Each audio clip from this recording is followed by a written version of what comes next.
तर तुम्हाला सर्वांना वाटतं की मी खरंच या रीलमध्ये केस कापले, तर असं नाहीये गाईज, मी केस नाही कापले. ते जस्ट मी फोल्ड केलेले. सो तुमच्यासोबत एक प्रँक झालाय छोटूसा. तर शुभ सकाळ सगळ्यांना. मी सकाळी उठून मस्तपैकी स्किन केअर करून आज बसली आहे अभ्यासाला गपचूप. कारण काय माझे एक्झाम्स आहे आणि मी एक्झाम करते पण एक्झाम्स खूपच आता जवळ आले आहेत.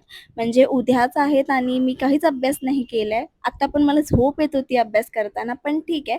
थोडाफार अर्धा 1 तास अभ्यास झाल्यानंतर माझं डॅझल बीट्सचं काम करायला बसले. तर त्यांना माहीत नाहीये माझा छोटासा बिझनेस होता, आता नाहीये. पण ना माझा एक कस्टमर आहे, लॉयल कस्टमर आहे. तर ना त्याला मी तो 1 इयर की 2 इयर्सचा असताना त्याला मी हे अँकलेट दिलेले पायात घालायला. दिस इज लाइक नजर अँकलेट. पण त्याला खूप आवडलं ते आणि तो अजून पण वेअर करत होता. पण ते तुटलं 2-1 वर्षांनी. म्हणून आता मी त्याला परत बनवून दिलंय. तर लेट मी नो मी परत माझा बिझनेस चालू करू का? तर आता मी रेडी होते इथे भटक्याला जाण्यासाठी बिकॉज संध्याकाळ झाल्या मला इच्छा होते की चला कुठेतरी बाहेर जाऊया काहीतरी खायला. आणि इथे मी एवढी रेडी होत होती कारण की मी जात होती मॅकडॉनल्ड्सला फ्राईज खायला, जे 150चे फ्राईज आहेत ना. पण भाई एवढं नशीब बकवास आहे ना, की गेल्या तिथे कळालं की ते आउट ऑफ स्टॉक आहे, म्हणजे तिथे आहेच नाही अवेलेबल. तर मग आता एवढं आलेलो आम्ही ट्रॅफिकमधून म्हणून विचार केला की कुठेतरी जाऊया. म्हणून आम्ही तिथे जवळ असलेल्या एका कॅफेला गेलो.